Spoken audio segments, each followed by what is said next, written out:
Imagine riding through mountain passes so remote they can't be reached by road, where waterfalls rush alongside your window and peaks rise higher with every mile. This isn't just a train ride.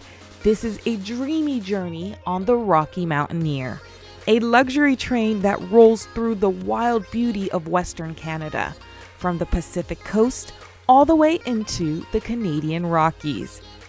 This is their original route, and arguably still their most iconic journey, first passage to the west.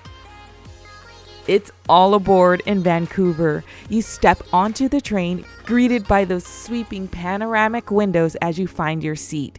The ground crew waves you off, and as you settle in, the city slowly slips away. In the gold leaf cabin, it's a classic dome car, glass ceilings above, elevated views all around, and a dining room just below. And as you sink into your seat, the calm starts to settle in. Coffee or hot chocolate on the way, and nothing left on the agenda but to look out the window. About an hour in, it's down to the dining level. The first of many 3-course meals made with locally sourced ingredients and paired with BC wines. Now, between the meals and the snacks, the onboard host shares stories. Stories about the First Nations people whose lands we're crossing, the railroad workers who carved this line through the mountains, and the landscapes that have remained unchanged for centuries. It's an entire day off the grid. No cell phone service, just rolling through the coastal rainforests, deep river canyons, and the dry interior valleys of British Columbia. You're literally watching the terrain change before your eyes.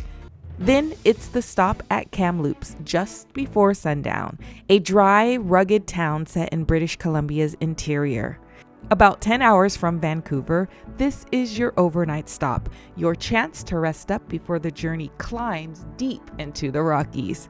The Rocky Mountaineer only travels by daylight, which means when the sun sets, you step off and check into your hotel for the night. The next morning, it's back on board your dreamy ride. And get ready, day 2, it's time to enter the heart of the Canadian Rockies. The terrain changes fast. Rivers get more narrow, mountains get steeper. There's a certain kind of silence in the dome car, not from boredom, but for the opportunity to sit and daydream. By midday, you'll arrive at Lake Louise, where some passengers disembark. Or you can keep rolling all the way to Banff.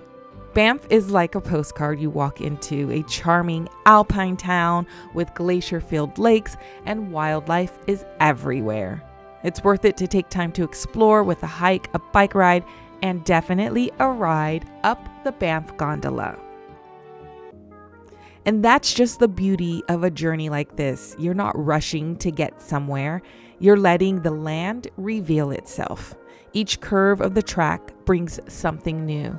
It's 2 days of stillness, wonder, and wide open views. A rare chance to slow down without missing a thing. We've been cleared for landing.